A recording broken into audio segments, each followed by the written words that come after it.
America में H1B visa stamping slots फिर से दिखने लगे हैं, लेकिन उसी समय वर्कर्स को ट्रैवल करने से पहले वार्निंग दी जा रही है।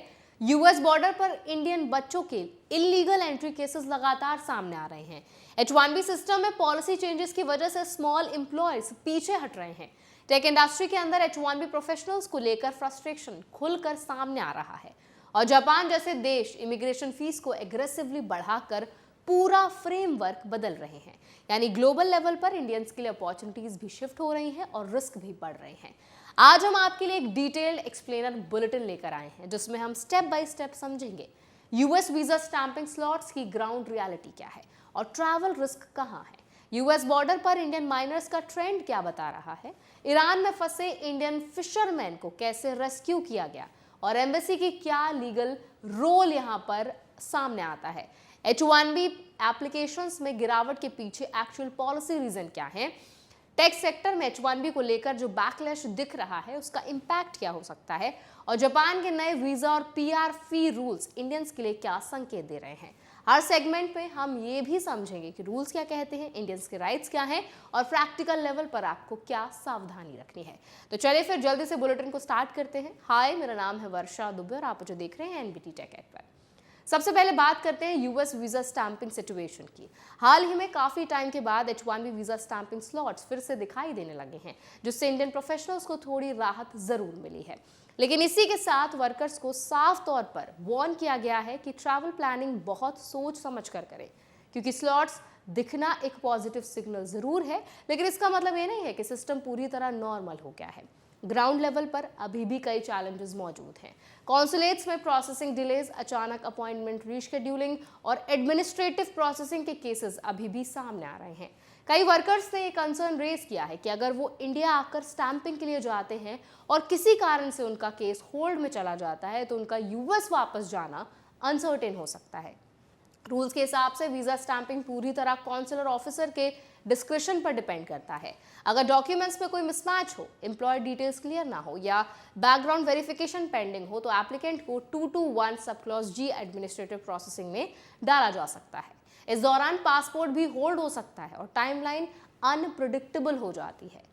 इसीलिए इंडियन प्रोफेशनल्स के लिए सबसे इंपॉर्टेंट प्रैक्टिकल एडवाइस ये है कि बिना strong documentation, stable job situation और बैकअप प्लान के ट्रैवल अवॉइड करें। स्पेशली अगर आपकी जॉब क्रिटिकल है या एम्प्लॉयर रिमोट वर्क अलाउ नहीं करता तो रिस्क और बढ़ जाता है। अब दूसरे मेजर इशू पर आते हैं जो काफी अलार्मिंग है।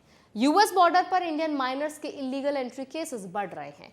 डेटा के अनुसार लगभग हर 3 दिन में एक इंडियन बच्चा यूएस बॉर्डर पर पकड़ा जा रहा है। ये ट्रेंड दिखाता है कि इलीगल माइग्रेशन रूट्स अभी भी यूज किए जा रहे हैं और फैमिलीज अपने बच्चों को रिस्की सिचुएशंस में डाल रही हैं।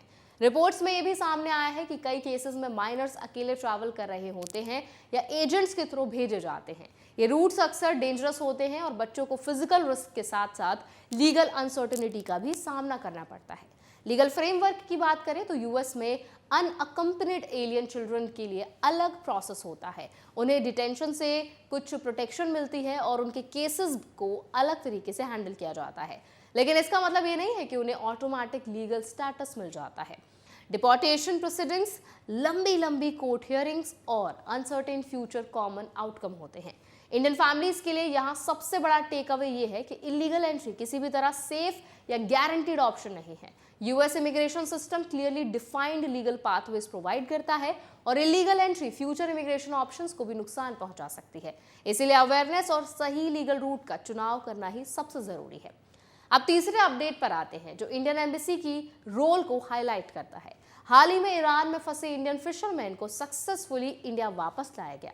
इन फिशरमैन ने बताया कि इंडियन एम्बेसी ने उनकी रिलीज और रिटर्न प्रोसेस में सिग्निफिकेंट हेल्प की। ये केस ये समझने के लिए इंपॉर्टेंट है कि फॉरेन कंट्रीज में अगर इंडियन सिटीजन्स किसी लीगल इशू, डिटेंशन या इमरजेंसी में फंसते हैं तो एम्बेसी उनकी मदद के लिए एक्टिवली काम करती है। इंटरनेशनल लॉ, खासकर वियना कन्वेंशन के तहत हर सिटीजन को कॉन्सुलर असिस्टेंस का राइट होता है।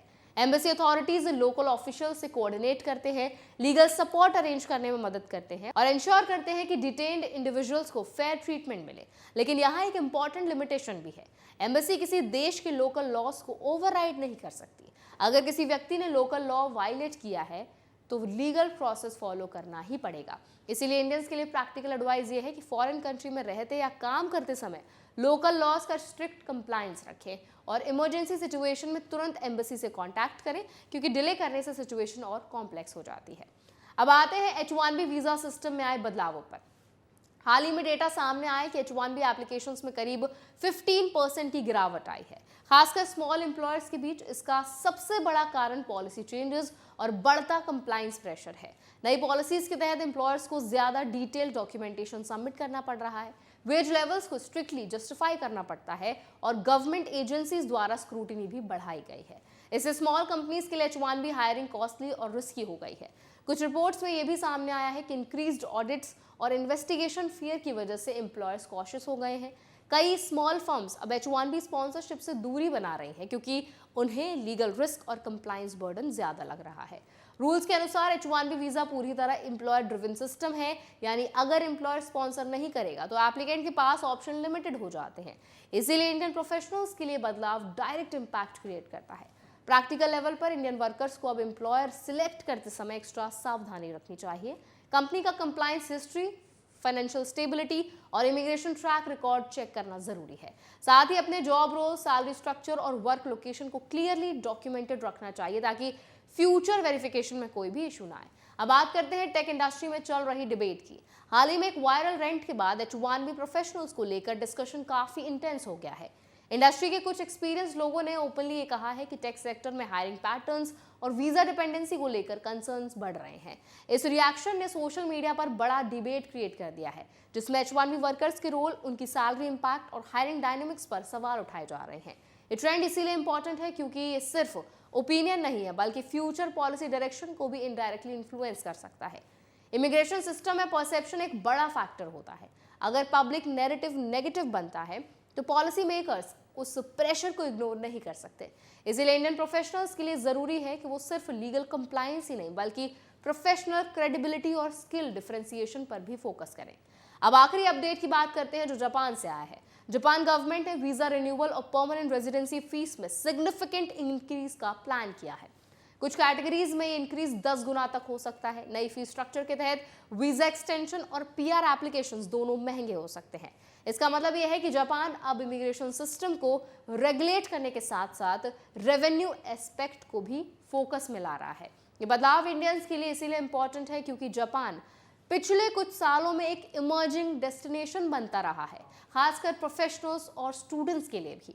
लेकिन अब कॉस्ट फैक्टर डिसीजन मेकिंग में बड़ा रोल प्ले करेगा।